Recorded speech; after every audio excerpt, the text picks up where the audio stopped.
sumunga ny momba ny fitiavany io zay ny olona ho tonga amin'ny fiainanao deo maro misy ny mody ty fa ny volanao no tena tiny fa misy tena ty na uri azy anao de tsy hialany ka ny ay de fayanao mety hoay ny miaraka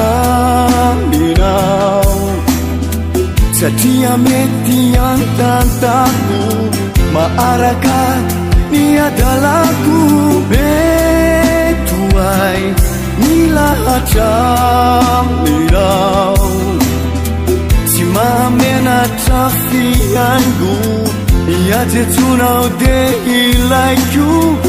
bady jerijeri de ekeko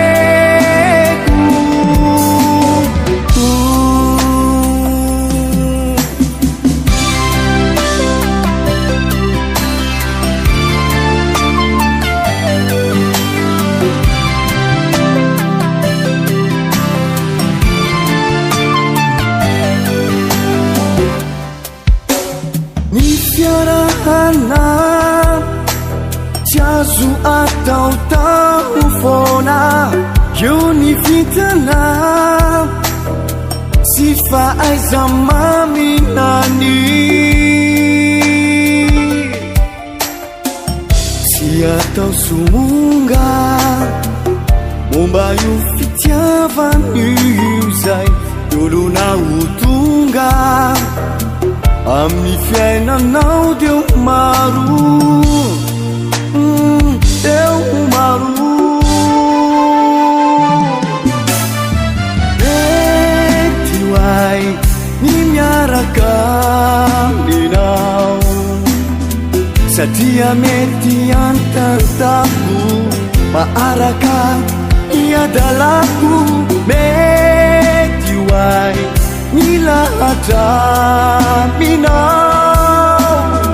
tsy mahamenatra fiaingo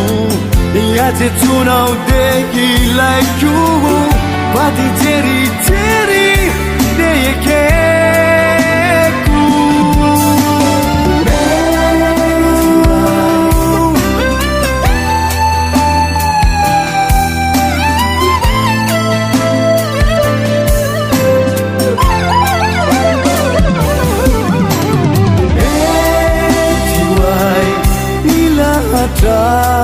aminao tsy mahamenatra fiaingo iajetsonao de ilaiko bady jerijeri de ekeko